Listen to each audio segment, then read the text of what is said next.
Sid here, and welcome to the Drunken Ork. In this video, I'm going to be making another truck. Now, recently I built a battle wagon for Gazzy, which used the wheels off the Cargo 8 ridge hauler, or the Cardi B ridge hauler, I think I was calling it, because I wanted a truck wagon with lots of wheels. So I was going to use the front cab of it, because it's a lot of money to spend on a ridge hauler, just use the wheels. So you've got to get the most, use every part of the bison type thing. So I'm going to use the cab off that, and I decided to use the back of a Toontank. I'd already used the turret off this Panzer Toontank on the same battle wagon for Gazzy, so I thought it was only apt to use the body of this as the main body of the truck. And in this video I'm just going to be looking at the build.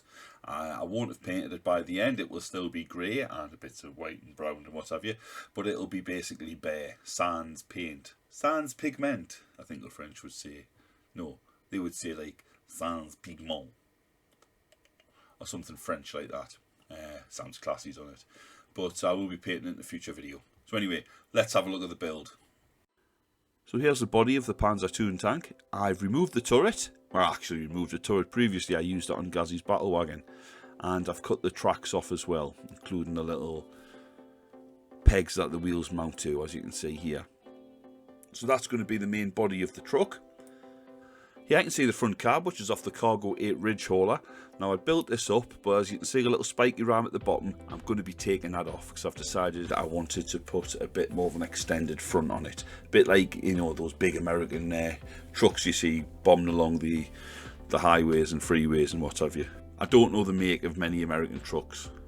I want to say Peterbilt. Is that a thing? I think that might be it. I saw that on Storage Wars. Somebody had a grill off one. I don't know if that's right.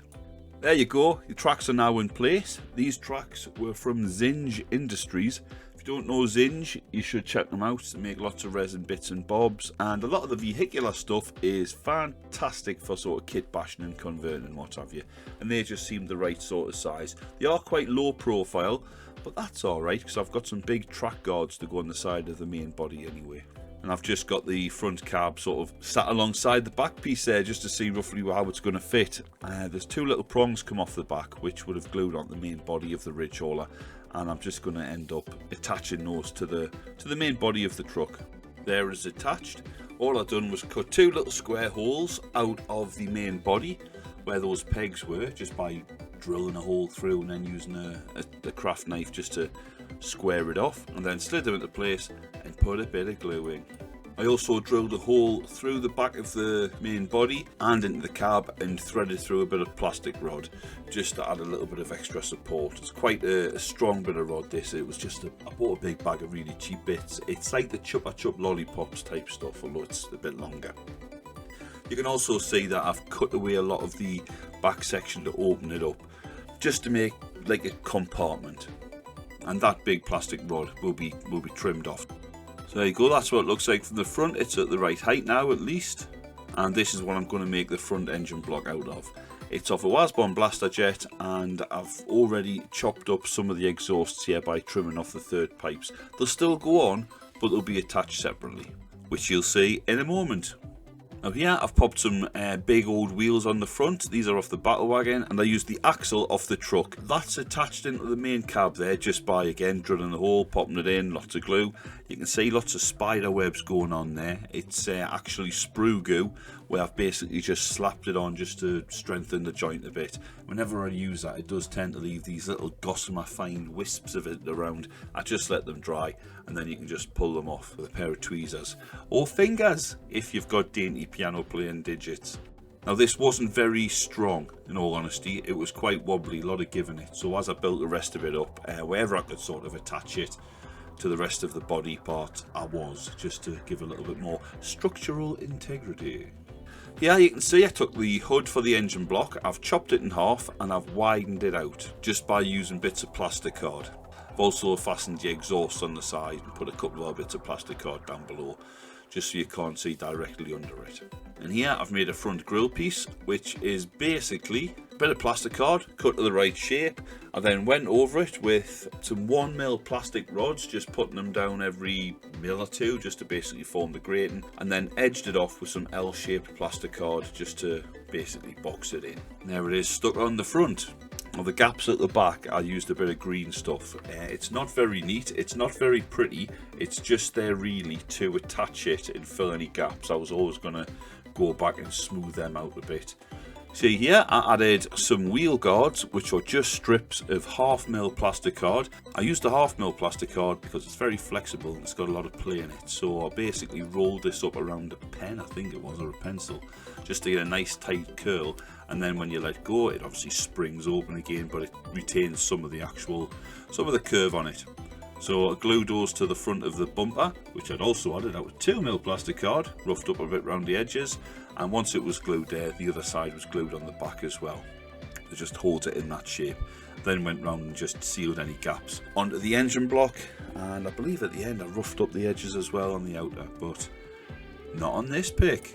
As I stuck the front bumper on, it had to have some sort of spikiness on it. Now I did think about using the spike ram I originally took off the ridge hauler, because that's pretty awesome, but that just made the whole thing a little bit too long for my liking. It was exceeding the length by quite a way. So instead I got some T-bar here and I cut some little sections off, and once you've got these cut off, you can just slice the vertical piece diagonally and make some little girderish spikes, the like of which you find on the stomper, and then just stick them across the front of the ram. Now here you can see the gunner. For the gunner, I just took the gunner out of the truck. I did give him a head off a war biker because I love an orc with goggles, and other than that there's not much to say. It's basically the truck gunner, and he stands in that little compartment with his big shooter like he was meant to be there. The driver is the orc from the truck. I used a savage orc head, or bone splitter head, just because I wanted somebody looking like he was absolutely off his cake, and he does. Other than that though, it was just a straight up port with the truck driver. Just trimmed a little bit off the seat, some of the pipes that he comes with, and obviously cut a few things out of the cabin just so he plops in place. He's not glued in here, he's still loose, as is the roof, so I can take the roof off and take both the crew out and paint them. Inside the cab here, you can see where I've basically had to cut away some things. I think it was a handbrake. The annoying thing is I glued that handbrake in and then cut it out, so it was pointless. Think forward planning, you know, P. That's what they say, isn't it? Proper planning prevents piss poor performance or something. Yeah. Now I did here as well, as you can probably see, stick a human skull onto what was the old steering yoke and is now a gear shifter. That's a fantastic idea that I thought of myself, and I'm the first person to do it ever. There's a crew outside of the cabin, gunner and the driver. There they are back in the cabin, but without the roof. You know, it's a sunny day. Let's get the roof down, feel the wind through scalps. So here I'm moving on to the back. Now for the back, I thought I wanted basically a big wooden box on the back of the truck. You know, like the wooden cattle truck type things. So I got some of this plastic rod, but actually I already had this plastic rod. I don't know what it's called, but it's ideal for corners because it's curved round and it's got two little grooves at 90 degrees where you can fit things into. So as you can see here, I got some cocktail stirrers, thanks Greg's, and I just basically trimmed them to length and popped them in 5 rows, although every other row I cut in half and then put them back in just to show, you know, that's how you put planks on something.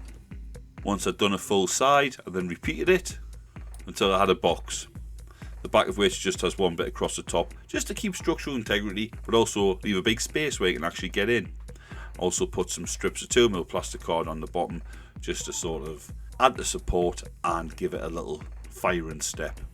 As you can see here, I've put some smokestack chimney pipes on the cab, which were made of a few bits of plastic tubing which slid inside each other, and I just drilled some holes in the larger bit and then stuck them in there. There's also a few armour plates being stuck on the back of the cab and some of the 1/2mm armour plates stuck on the wheel arches, just to bulk them out a bit and give them a bit of detail, along with some rivets from Meng. You can also see 2 bits of plastic tube with magnets in. That's just to help the truck hold its cabin on the back. I wanted some modularity, so the magnets got brought out, and you can see I've also clad inside the compartment at the back with some plastic card I put some armour plating on it, and those little rivets were just little blobs of liquid putty from Vallejo. It comes in a tiny little tube, like a toothpaste tube, with a very good nozzle, and it just plops out these little bits. Great for filling, great for getting into awkward places, and if you just put a little bit out at a time, you can just dob them little rivets on. Just not where you want a big full-on rivet, just where you want a little bit of detail, and you can do them so quick as well.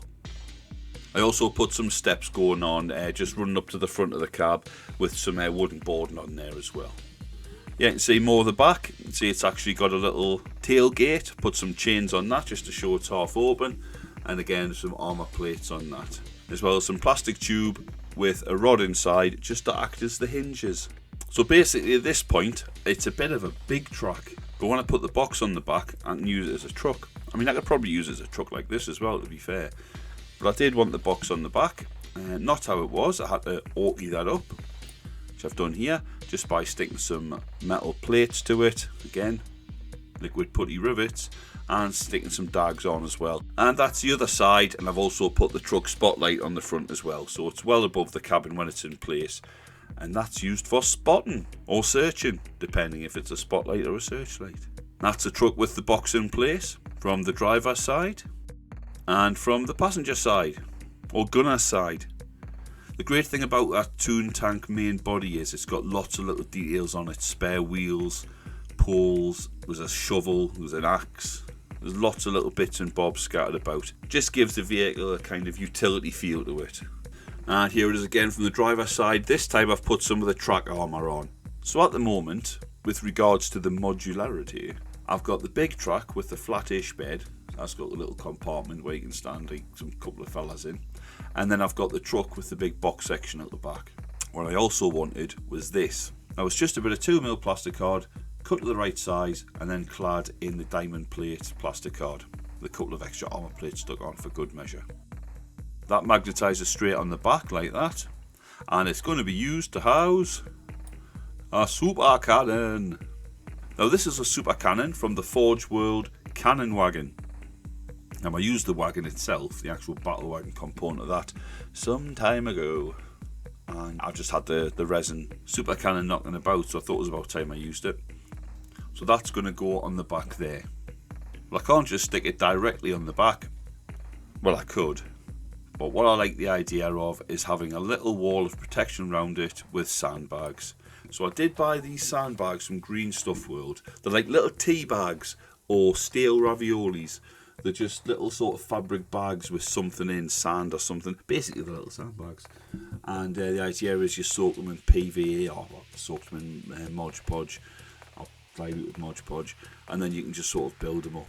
Now the problem is, what you can see here is a full pack of these sandbags. It's 25. You can't buy bigger boxes than 50. I probably should have bought those, but those packs are 25. I thought, that's plenty.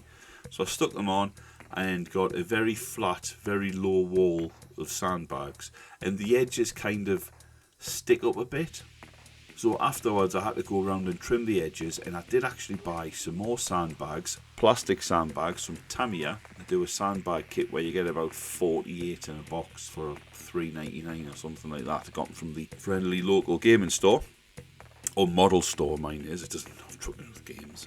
And I've topped it up a bit since here. I'll also stick a couple of the grots from the Supa-Kannon in the back as well, just to show who's actually firing it. And that's it. That's the build done, pretty much. I've got it here. I've primed it. So it's black. Hopefully you can make it out on the camera. See where I've built up the sandbags a little bit more. The plastic ones. Maybe you'll see better on that side as well. Slightly different type. But, you know, sandbags are a lot like snowflakes, I've heard said. Everyone's unique. So I'm not asked with that. And this bit, like I say, it comes off with magnets inside the compartment. And then the truck bit plops on the back. Obviously, I haven't got the crew in, but they're around. So, if you want to see the whole thing fully painted, two things: subscribe and wait. unless you're watching this video in the future and I've already done the painting video, in which case you don't have to wait. In fact, you don't have to subscribe either. No, still subscribe, yeah. And don't forget to hit like as well and leave us a little comment, let us know what you think. So until the next video, which probably won't be that painted, mind. I'll probably have other stuff coming out before then, but it's on the cards. Until the next time, you don't get this kind of professionalism anywhere else, do you? So until next time, don't forget to hit like and subscribe, give the bell a little tickle, and take care. Ta-da!